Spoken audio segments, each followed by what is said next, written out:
They never sleep, they never stop. They have all the money. They're a monopoly industry, so they have unlimited resources to try and stop anything they don't like from happening. Morning. Merck is suing the federal government over the Medicare price negotiation provision of the Inflation Reduction all over Act. the country to try to see if they can find their own drug price.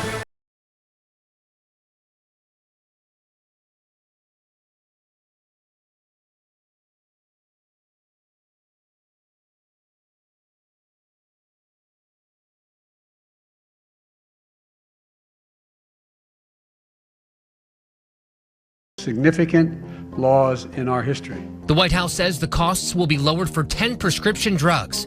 The expected first-year savings are $1.5 billion in out-of-pocket costs for Medicare recipients. Shortly after the law was passed, several pharmaceutical companies and trade groups filed a bunch of lawsuits all across the country.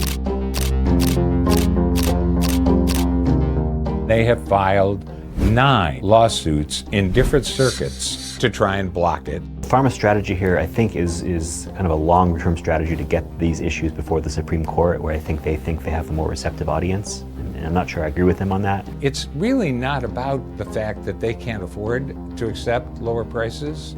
It's about their power. They want the power to dictate prices to the people in this country, something they can't do anywhere else in the world.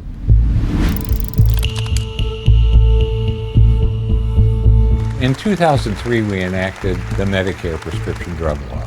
Up until that time, Medicare didn't cover prescription drugs at all. But when that law was enacted, in the dark of night, Billy Towson slipped into the bill a provision called the Non-Interference Clause that effectively prohibited Medicare from ever negotiating over the prices of prescription drugs. Why in the world, if we're interested in lower prices for prescription drugs, would we put a prohibition in that Medicare can't use its market share to negotiate better prices for drug companies? I mean, it makes no sense. What was the logic, or what was the idea or the rationale behind not giving the government the ability to negotiate drug prices? It was simply that the drug companies didn't want it. They wanted to make as much money as possible. And if there's negotiation, like there is in other countries around the world, then they're going to have their profit margin reduced.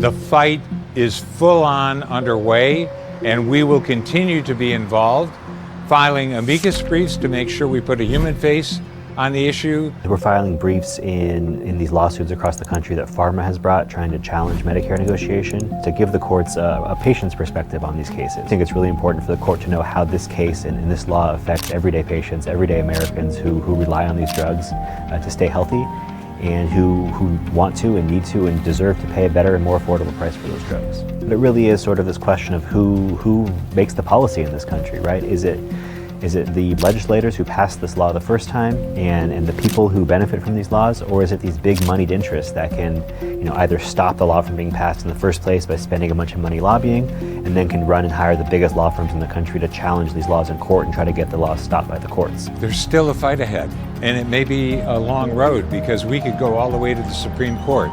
But at the end of the day, if we win, the American people will get relief more than they've even seen so far.